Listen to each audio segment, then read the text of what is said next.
दोस्तों नमस्कार। दोस्तों मुहावरा तो यह है कि जब रोम जल रहा था तब नीरो बांसुरी बजा रहा था, और भारत का मौजूदा सच इससे कहीं भयानक है, क्योंकि देश की राजनीतिक सत्ता ही देश को बेचने निकल पड़े। और ऐसे वक्त में विरोध का कोई स्वर इस देश में किसी भी स्तर पर इसलिए सुनाई ना दे क्योंकि हर कोई या तो करप्ट है या अपनी परिस्थितियों में उलझा हुआ है। करप्ट इस मायने में क्योंकि छोटे छोटे राजनीतिक दल अगर अपनी नजर भी ऊपर करते हैं तो सरकार की जांच एजेंसी उनके दरवाजे पर जाकर सिर्फ दस्तक दे देती है और वह अपने दड़बों में दुबक जाते हैं। और कांग्रेस अपने ही चक्रव्यूह को खुद ही रचती है, उसी को सुलझाने की कोशिश करती है और वक्त जाहिर उसी में करती चली जाती है। विरोध के स्वर वहां से भी सुनाई नहीं देते हैं। बीते 5 दिनों का सच यह है कि राजस्थान की उलझन में कांग्रेस कभी सचिन पायलट को निकालना चाहती है, कभी मनाना चाहती है। राजस्थान के मुख्यमंत्री अपनी ही फिल्मी पटकथा लिखकर खुद को नायक करार देते हैं और नायक की उपलब्धियों को बताने से नहीं चूकते, और बाकी सभी को एक लाइन से कतार में खड़े कर खलनायक करार देते हैं। सभी कांग्रेसी हैं। जयपुर से लेकर दिल्ली तक फैसला क्या हो इसको लेकर इतनी उलझने हैं कि उन उलझनों का लाभ सीधे सीधे हर वक्त मौजूदा सत्ता को हमेशा मिलते रहा है, जिसके पास कोई विजन ही नहीं है, कोई पॉलिसी ही नहीं है। और खास तौर से अर्थव्यवस्था जिस समय इतनी डावाडोल है कि सरकारी खजाना खाली है। सरकार की इकोनॉमी अभी तक जिस टैक्स के पैसे से चलती थी उसकी स्थिति यह आ गई है कि डायरेक्ट टैक्स यानी इनकम टैक्स लगभग 30% कम हो गया है, जीएसटी लगभग 41% कम हो गया है। यानी जो टैक्स का पैसा तकरीबन 20 लाख करोड़ सरकार के पास आता था, और बीते 6 बरस से सच यही है। इस सरकार ने ऐसे कोई दूसरे माध्यम क्रिएट ही नहीं किए जहां से सरकार को रेवेन्यू मिल सके। तो बीते 5 दिनों में जब राजस्थान की उलझनों में पूरे देश का मीडिया उलझा हुआ था, कांग्रेस उलझी हुई थी, इसी दौर में इस देश के प्रधानमंत्री लगातार नीति आयोग के साथ बैठक कर रहे थे, फाइनेंस मिनिस्ट्री के अधिकारियों के साथ बैठक कर रहे थे। और इस देश के भीतर में जो दीपम है, जिसका काम है कि इस बात का पता लगाना कि कौन से पीएसयूज को बेचा जा सकता है, कहां पर कितने स्टेक्स बेचे जा सकते हैं, यानी department of investment and public asset management, Deepam का काम यही है। और आपको जानकर हैरत होगी, जिन सेक्टर्स को, स्ट्रेटेजिक सेक्टर्स को, जिनको अब वहां के स्टेक्स बेचने की बात हो रही है, वह सेक्टर्स बैंकिंग के हैं, पेट्रोलियम के हैं, एटॉमिक एनर्जी के हैं, डिफेंस के हैं, स्पेस के हैं, पोर्ट्स के हैं। यानी अभी तक आपने ये जाना समझा था कि इस देश के भीतर में जो अलग अलग जगहों पर बिक्री हुई है प्राइवेट सेक्टर में, उसमें माइंस दिए गए, उसमें रेलवे देने की बात हो गई, उसमें पोर्ट्स दे दिए गए, उसमें एयरपोर्ट्स दे दिए गए, उसमें सड़क बनाने का जिम्मा दिया गया, रेलवे ट्रैक बनाने का जिम्मा दिया गया, उसमें संचार व्यवस्था दी गई। लेकिन ये एक अपने तरीके की है कि हर सेक्टर में इसलिए बेचने की स्थितियों को डेवलप कीजिए जिससे कि पैसा आ सके, क्योंकि सरकार ने तो कुछ क्रिएट किया नहीं है। और बीते 6 बरस का सच यह है कि सिर्फ इस देश की कमाई जो अलग से हुई है वो डिसइन्वेस्टमेंट के नाम पर हुई है, और बरस दर बरस डिसइन्वेस्टमेंट बीते 2014 के बाद से लगातार बढ़ते गया है। यानी 2014-15 में 24,345 करोड़ का डिसइन्वेस्टमेंट था, जो बढ़कर 2017-18 में 1 लाख करोड़ को पार कर गया। इस बार के बजट में लगभग 2 लाख करोड़ से ज्यादा का डिसइन्वेस्टमेंट का बजट रखा गया है, क्योंकि पिछले साल बिक्री नहीं हुई, अर्थव्यवस्था डामाडोल थी, किसी प्राइवेट सेक्टर के पास पैसा नहीं था। और ऐसे वक्त में इस देश की इकोनॉमी को लेकर कोई विजन नहीं, और देश की ही संपत्ति को बेचकर सरकार के पास किसी तरीके से पैसा आ जाए जिससे वो सरकार चला सके, कर्मचारियों को पैसा दे सके, पेंशन धारकों को पैसा दिया जा सके, सरकार में उसी पैसे से अपनी रईसी को कंटिन्यू कर सके। देश की स्थिति ये आ गई है। क्योंकि जरा सिलसिलेवार तरीके समझिए, पिछले 5 दिनों के दौर में जो टैक्स रेवेन्यू के अलावे जो अलग रेवेन्यू कहां से आ सकता है, इसको लेकर नीति आयोग के अधिकारियों के साथ सरकार की बैठक होती है, सत्ता की बैठक होती है, फाइनेंस मिनिस्ट्री के साथ होती है, और उसमें कई बातें निकल कर आती हैं, जैसे मिश्रा धातु निगम है जिसको मिधानी कहते हैं, या जो Garden Reach ship builders and engineering limited है, इसके अलावे जो एग्रीकल्चर का जो पूरा सेक्टर है या केमिकल का सेक्टर है, वहां पर भी या उसके जुड़ी हुई अन्य कंपनियों से भी पैसे की उगाही कैसे हो और सरकार के पास पैसा आ जाए, सिर्फ यही काम हो रहा है। और ये पूरी सरकार उस नौकरशाही पर आकर टिक गई है, जिस नौकरशाही को अभी तक उसने अपनी उंगलियों पर नचाया, और उसने तमाम अपने लोगों की भर्ती कर दी।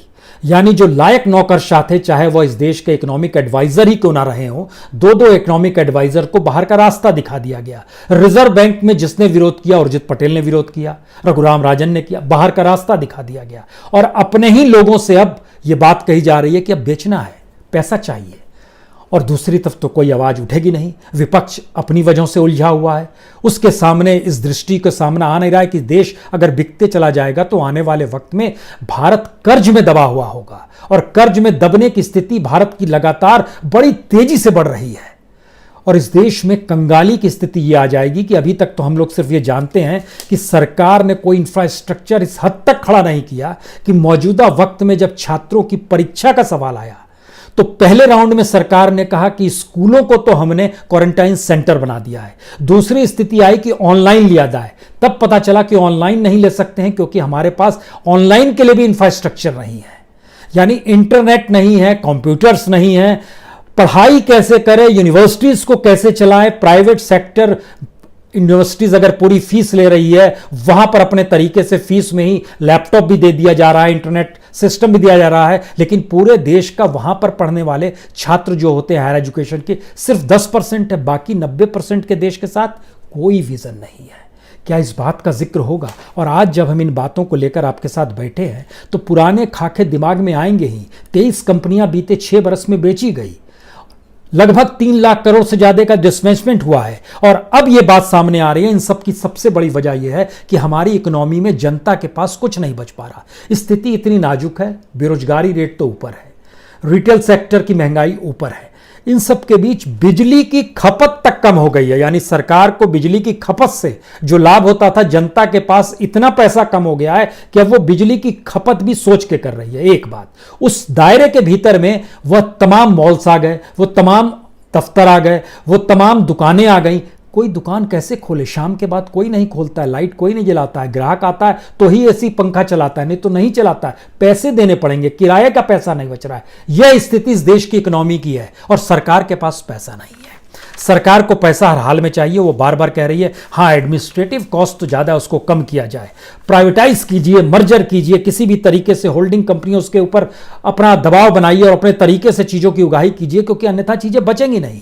लेकिन इन सब के बीच भी इस देश की स्थिति क्या है, इसको अगर सिलसिलेवार तरीके से सिर्फ इस समय समझिए कि जनता की हालत क्या है।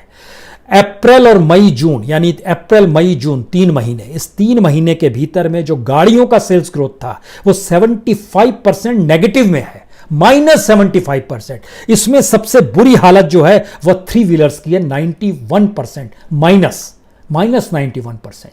बिकना तो दूर है, उल्टे जो माल बेच भी दिया जा रहा है जो पास में है, ये एक स्थिति है। लेकिन car 82% -82%, passenger vehicles -78%, commercial vehicles -85%। यानी पूरा मार्केट तहस नहस हो गया, कोई लेने को तैयार नहीं। इसके ठीक पैरेलल में जब आप रियल एस्टेट में आएंगे वहां की स्थिति और नाजुक, जो -62% तक चला गया है। इसके ठीक पैरेलल में इंडस्ट्रीज में आएंगे, कोर इंडस्ट्री में आएंगे, वहां की स्थिति और नाजुक। लेकिन इन नाजुक स्थितियों के बीच में सरकार ने इस देश में बंटाधार कैसे किया है यह भी समझिए, जिस पर कोई उंगली उठाएगा नहीं। हमको लगता है इसकी सबसे बेहतरीन नब्ज हमेशा से बैंक ही होती है। और कल ही रिपोर्ट आई स्टेट बैंक ऑफ इंडिया की, उसने बताया कि बीते 8 बरस में, यानी 2012-13 से लेकर 2019-20 के बीच में उसने लगभग जो कर्ज दिया उस कर्ज में राइट ऑफ करना पड़ गया, यानी माफी होती है। कईयों को आपत्ति होती है कि रिटर्न ऑफ को आप माफी क्यों कहते हैं। हुजूर ये यही होता है क्योंकि जो बुक बैलेंस होती है बैंक की उसको ठीक करने के लिए जरूर कहा जाता है, लेकिन वो पैसा आ नहीं पाता है।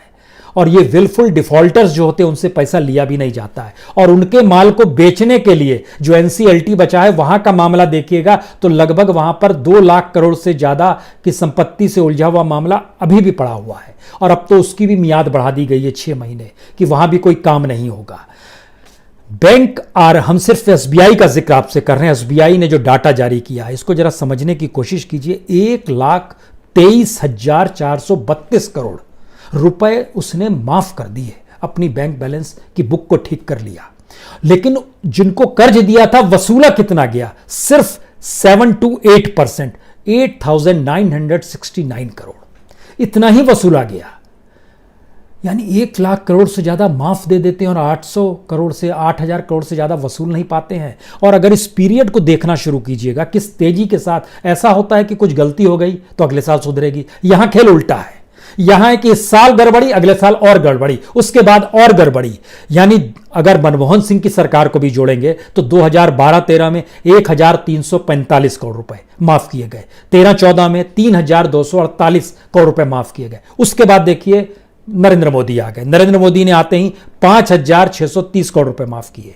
15-16 में 8,461 करोड़ रुपए सिर्फ एसबीआई का है, स्टेट बैंक ऑफ इंडिया का। 16-17 में 13,587 करोड़, 17-18 में 17,548 करोड़, 18-19 में 27,225 करोड़, बढ़ते जा रहा है। और 19 बीच में यानी पिछले साल 46,348 करोड़। और निकाल कितना पा रहे हैं? हर साल का जब एवरेज निकालिएगा तो वो 1,000 करोड़ भी उगाही कर नहीं पा रहे हैं। यानी किसी भी तरीके से रिकवरी नहीं हो पा रही है। और इस पीरियड में अगर सभी बैंकों को मिला दीजिएगा तो हमको लगता है, सिर्फ पिछले साल का आपको जानकारी देते हैं, पिछले साल 1,72,465 करोड़ रुपए माफ कर दिए गए बैंकों के जरिए।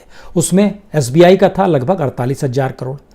उससे पहले साल चले जाइएगा जब इलेक्शन की स्थितियां इस देश के भीतर में शुरुआत हो चुकी थी 17-18 में, 18-19 में, उस पीरियड में 1,24,236 करोड़ रुपए माफ कर दिए गए। कमाल की स्थिति है। उसमें से एसबीआई ने 27,225 करोड़, जो सबसे ज्यादा है उस लिहाज से, उसके बाद पीएनबी आता है। लेकिन ये कल्पना के परे है कि 2015 से 2019 के बीच में 4,32,584 करोड़ बैंकों ने अपनी बुक ठीक करते हुए राइट ऑफ कर दिए और रिकवरी टोटल की सिर्फ 45,000 करोड़ की। ये कौन सा क्लीन अप है और कौन सी परिस्थिति है? क्योंकि सरकार की कितनी नाजुक स्थिति है इसको इससे भी समझ लीजिए। जो कोल ब्लॉक्स सेल किए जा रहे हैं, तो कोल ब्लॉक में जो टेंडर डॉक्यूमेंट अगर आपको चाहिए तो उसको आपको लेने के लिए आपको पैसे देने होंगे 5 लाख रुपए। सरकार टेंडर के फॉर्म को बेचकर कमा रही है। यह स्थिति इस देश की आ गई है। यानी कोल ब्लॉक्स के टेंडर्स को बीते 12 दिनों में 36 टेंडर डॉक्यूमेंट्स बिके हैं और उस 36 टेंडर डॉक्यूमेंट के जरिए सरकार के खजाने में 1,80,00,000 रुपए आए हैं। सरकार इसी में खुश है। कमाल की स्थिति है।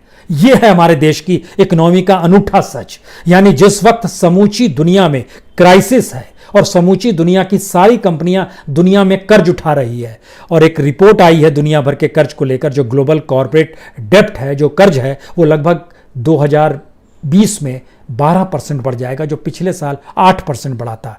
12% बढ़ने का मतलब है ये तकरीबन 700 लाख करोड़ रुपए हो जाएगा, जो पिछले बार 624 लाख करोड़ था।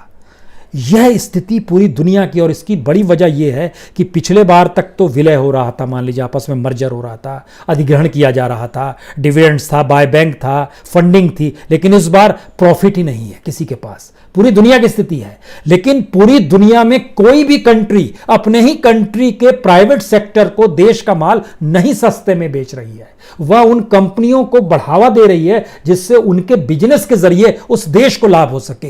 ब्राजील से लेकर अमेरिका तक और रशिया से लेकर ब्रिटेन तक आप चले जाइए, यही स्थिति है। लेकिन भारत में अपने ही देश में अपने ही लोगों को अपने ही हाथ से बेच देंगे, इसीलिए इस देश के चंद रईस इस देश की जीडीपी से बड़े हो जाते हैं और दुनिया में उनका नाम रईसी में लिया जाता है। और दो मित्र जो खास तौर से सत्ता के सबसे प्रिय हैं, उनके दोनों के आंकड़े मिला दीजिएगा तो देश की जीडीपी भी छोटी पड़ जाएगी उनके सामने। हम ऐसी स्थिति में आ गए हैं, लेकिन बोलने वाला कोई नहीं है। जनता जो म्यूचुअल फंड में पैसा लगाती है, स्थिति आ गई, पीपीएफ का पैसा तो सबने निकाल लिया जो भविष्य के लिए होता है। जो म्यूचुअल फंड की स्थिति थी, पिछले महीने का डाटा आया है, जून का डाटा, जून में सिर्फ 240 करोड़ रुपया लगाया गया और निकाला गया लगभग 13,520 करोड़, जो म्यूचुअल फंड में जनता ने पैसा लगाया था। अगर आपको थोड़ा सा कंपैरिजन करना हो तो पिछले साल जून में 7,741 करोड़ पैसा सरकार के पास आया था म्यूचुअल फंड के जरिए। इस बार कितना आया? 240 करोड़। पिछली बार निकाला कितना गया था? तकरीबन 10,000 करोड़। इस बार निकाला कितना गया? 13,500 करोड़। यह स्थिति कमोवेश हर जगह है, यानी वेतन की कटौती हो रही है, नौकरी खत्म हो रही है, बिजनेस में अनिश्चितता की स्थिति है, निवेश को लेकर सरकार के पास कोई योजना नहीं है, और इन सब के बीच भारत में जो पैसा जिन कंपनियों का लगना था वो विदेश जा रहे हैं, विदेश में पैसा लगा रहे हैं। और मई के महीने में लगभग 75.7 लाख करोड़, 198.2 करोड़ जून के महीने में लगाया गया। यह एक स्थिति है फंड्स ऑफ फंड की, जो बाहर पैसा लगाया जा रहा है। स्थिति और सुनिएगा, जब अरुण जेटली साहब जीवित थे, फाइनेंस मिनिस्टर थे, तो 2018 के बजट में उन्होंने इस बात की जानकारी दी कि दरअसल हमारी खराब वित्तीय हालत हो गई है कुछ इंश्योरेंस कंपनी की। ऑफिशियल है, डॉक्यूमेंटेड है। Orient insurance limited, national insurance को लिमिटेड, यूनाइटेड इंडिया इंश्योरेंस को लिमिटेड। ये भाषण में उन्होंने बताया कि मुश्किल है 2018-19 में इसको हम लोग कुछ मर्जर करेंगे, कुछ सेल करेंगे, कुछ इसी व्यवस्था करेंगे। स्थिति इतनी नाजुक हो गई कि इन तीनों को मर्जर भी करने की स्थिति में सरकार नहीं है, और सरकार ने कहा कि हम इसमें कुछ पैसा जुगाड़ करते हैं और इन तीनों को किसी तरह चलाए रखें। इन तीनों को चलाने का मतलब यह है कि जिससे ग्राहक बने रहें, जिससे ग्राहकों को पैसा लौटाया जा सके। यह है इन 3 कंपनियों के इंश्योरेंस का सच। और उसमें तकरीबन सरकार ने जारी किया आंकड़ा कि हम लगभग 12,450 करोड़ रुपए लगाएंगे, जिसमें से 3,475 करोड़ पिछले साल लगा चुके हैं। उसको भी जोड़ देते हैं इस बरस, जिससे कि जनता को लगे अरे बाप रे इतना पैसा लग रहा है। लेकिन 9,950 करोड़ लगाएंगे, वह भी किस्तों में लगाएंगे और मर्जर नहीं करेंगे। यानी 2 साल पहले जिन इंश्योरेंस कंपनियों की स्थिति नाजुक थी, ये लाइफ इंश्योरेंस से जुड़े हुए नहीं है, ये अलग अलग बाकी इंश्योरेंस से जुड़े हुए हैं, लेकिन ग्राहक तो इनके भी है। ग्राहक इंश्योरेंस से पैसा भी मांगेंगे, पैसा तक देने के लिए नहीं है इंश्योरेंस कंपनियों के पास। इन स्थितियों के बीच में हम किन बातों का जिक्र इस बात से आपको लिए चलते हैं, क्योंकि हमारे यहाँ जो इंडस्ट्रियल आउटपुट है वो देखिए कितना कम हो गया। सिर्फ पिछले साल और इस साल की तुलना कर लीजिए, तब आप समझ जाएंगे इस देश के भीतर में कोई भी इकोनॉमिक सोच नहीं है इस सरकार के पास, और ये देश कंगाल बने। उसके पैरेलल में सरकार चाहती है कि किसी भी तरीके से दोनों हाथ से इस देश को बेचकर पैसा बटोर ले। अप्रैल 2019 3.2% इंडस्ट्रियल आउटपुट था। अगर जुलाई की बात कीजिएगा तो जुलाई में उसकी स्थिति कॉम्पेटिवली ठीक और अच्छी थी, लेकिन 2020 में स्थिति आ गई कि -57.6% पे आ गया अप्रैल के महीने में। जुलाई में यह स्थिति और नाजुक हो गई है। हम ऐसी स्थिति में आ रहे। इसी तरीके से इलेक्ट्रिसिटी का सेक्टर मई में पिछले साल 7.4% था जो ग्रोथ रेट था, इस बार -15.4 है। माइनिंग में 2.3 ग्रोथ रेट था पिछले साल मई के महीने में, इस साल -21% है। मैन्युफैक्चरिंग में पिछले साल स्थिति नाजुक हो गई थी, माइनस में जा रहा था -4.4, लेकिन इस बार मई के महीने में -39.3%। उल्टा ग्रोथ रेट है, रिवर्स गियर में देश जा रहा है। यही हालत कैपिटल गुड्स का है, यही कंज्यूमर गुड्स का है, और यह स्थिति सब जगह पर है। अब आप कल्पना करने की कोशिश कीजिए कि जब इस स्थिति में पूरा देश आ चुका है तो ऐसे में हम किस बात का जिक्र करते हैं। हम चाइना का माल रोक देंगे, हम दुनिया में फला से संबंध बनाएंगे, लेकिन सच क्या है? सच यह है, हम आपको टॉप मोस्ट 5 कंपनियां, 5 क्षेत्र बता देते हैं जहां पे चाइना का माल जो इंपोर्ट होकर भारत आ रहा है उसकी वैल्यू कितनी है। ड्राइव, ट्रांसमिशन एंड स्टीयरिंग, इसमें सबसे ज़्यादा पैसा आता है। इसका 24% भारत में चाइना से ही आता है, जो इस बार भी आ रहा है। 1022 मिलियन डॉलर, 1022 मिलियन डॉलर का मतलब है 102 करोड़ डॉलर। 102 करोड़ डॉलर का मतलब है 7,662 करोड़ रुपया। इतना पैसा सिर्फ एक में। दूसरा सेक्टर है electricals and electronics, 789 million dollar, यानी 78.9 करोड़ डॉलर, यानी 5,927 करोड़ रुपया। और इसी तरीके से इंटीरियर का काम हो, कूलिंग सिस्टम का काम हो, सस्पेंशन का काम हो, जो 5 बड़े सेक्टर हैं, इन 5 सेक्टर में ही सिर्फ और सिर्फ जो पैसा चाइना को देना पड़ेगा वो स्थिति है लगभग 24,506 करोड़ की। सवाल यह है कि अगर इस देश के भीतर में अर्थव्यवस्था इतनी डामाडोल है, सरकार के हाथ पांव फूले हुए हैं, विपक्ष अपनी चीजों में उलझा हुआ है और यह बात हर कोई समझ रहा है कि इस देश को बेचने की तैयारी जबरदस्त तरीके से की जा रही है। तो ऐसे में एक आखिरी सवाल, इस देश के इंस्टीट्यूशंस को अपना तौर पे निर्णय लेना चाहिए, चाहे वो सुप्रीम कोर्ट हो, चाहे वो इलेक्शन कमीशन हो, चाहे कोई भी इंस्टीट्यूशन हो। लेकिन आप सोचिए, दुनिया का सबसे बड़ा लोकतांत्रिक देश है भारत और दुनिया का सबसे पुराना लोकतांत्रिक देश है अमेरिका। क्या भारत में यह कल्पना की जा सकती है कि सुप्रीम कोर्ट कहे कि प्राइम मिनिस्टर क्यों नहीं बताएंगे पीएम केयर्स में कितना पैसा आया है, क्यों नहीं बताएंगे कहां खर्च कर रहे हैं, क्यों नहीं बताएंगे किन किन लोगों ने दिया है? नहीं कह सकता है सुप्रीम कोर्ट। अमेरिका में क्या है? अमेरिका में 9 जुलाई को सुप्रीम कोर्ट ने कहा कि न्यूयॉर्क के प्रोसिक्यूटर्स जो हैं वो प्रेसिडेंट ट्रंप की जो फाइनेंशियल रिकॉर्ड है उसको खंगालेंगे, उसकी जांच करेंगे। प्रेसिडेंट ने कहा कि यह विच हंट किया जा रहा है, यह पॉलिटिकल प्रोसिक्यूशन है। सुप्रीम कोर्ट ने इस पर जवाब दिया, कानून सबके लिए बराबर है। वो सिटीजन आप भी हैं, सिटीजन एक आम व्यक्ति भी है। आप प्रेसिडेंट पद के लिए हैं, आप प्रेसिडेंट सिटीजनशिप छोड़कर नहीं है। सुप्रीम कोर्ट का जवाब था। और कोई कल्पना कर सकता है, जब वीजा पे रोक लगा है, स्टूडेंट्स के प्रवासी वीजा को लेकर जो रोक लगाई है उसमें सू करने की स्थिति, यानी कोर्ट का दरवाजा खटखटाते हुए राष्ट्रपति के खिलाफ जो सू किया गया है वह वहां के ऑक्सफोर्ड यूनिवर्सिटी, MIT यूनिवर्सिटी ने किया है। और दुनिया भर की जो टेक कंपनीज है, माइक्रोसॉफ्ट है, गूगल है, फेसबुक, सब ने सरकार के खिलाफ सू कर दिया। भारत में यह संभव है? तो डेमोक्रेसी भारत में है या नहीं, अब यह तय कीजिए। और इसके बाद जरा सोचना शुरू कीजिए कि ये विपक्ष, ये कांग्रेस, ये छोटे छोटे दल, इनकी समझ का दायरा कितना छोटा है। बहुत बहुत शुक्रिया, बहुत बहुत शुक्रिया।